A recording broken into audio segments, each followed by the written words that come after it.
When we announced that we were going to do a Porn Sunday, you stepped up and sent me an email saying, I have a story to tell. What's your story? When I was in university, I had a loss in my life, and I started trying to fill that loss. I was ordering books, mail order. This was before the internet, and there were some fairly sexually explicit parts of these books. And I noticed that I enjoyed that and that they filled something in me. So I started finding different mail order companies that would had even more explicit books. When I became a Christian, I determined that a lot of my brokenness stemmed from this issue, and so I threw out all the books. Actually, I threw them out very slowly over a series of weeks because I was afraid the garbage bag would break and people would find the books. But I did get rid of all the books.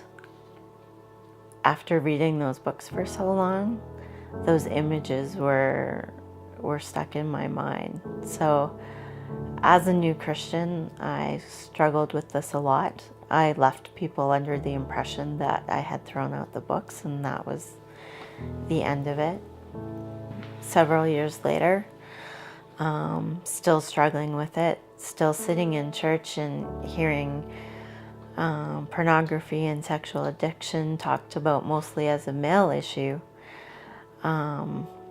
Someone actually from Living Waters had the courage to give a testimony about her struggle, and it was a female, and it resonated with me.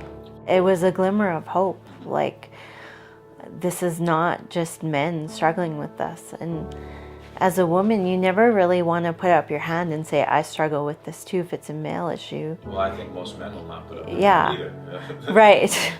And you don't want to feel not feminine either. Right.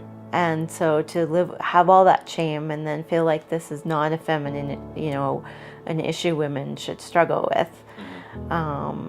There's just a lot of barriers to putting up your hand.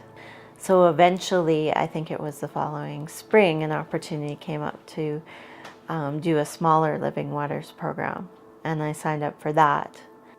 Interestingly, after that, that's when internet pornography started to become an issue, because I started to work on all of those things, and the enemy doesn't like that.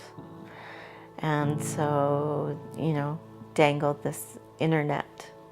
And I would say the only difference between the internet and the books I was reading was the variety and the availability.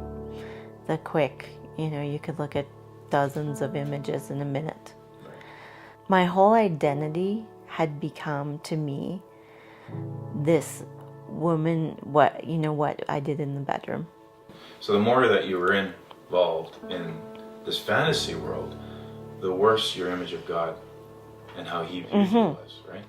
I always felt like God would use my story, but, the same way that a rag had usefulness.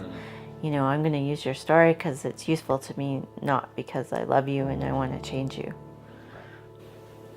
What were the key elements that really helped you through? Would you say it was community, people surrounding you? Like, what helped pull you through? Definitely a community of people surrounding me. A safe place to talk about it.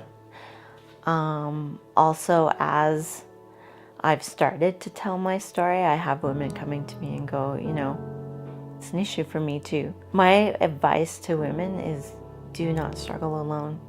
God is still teaching me about how he sees me versus how I see myself. That he is my heavenly Father, which is different from the other men in my life and what they've taught me about who I am as a woman. And he's always challenging me to speak up. And, being vulnerable is powerful. And so if I can do that for other women, that's one thing, but I also do it for me because I know every time I do, God teaches me something, and he has this time as well.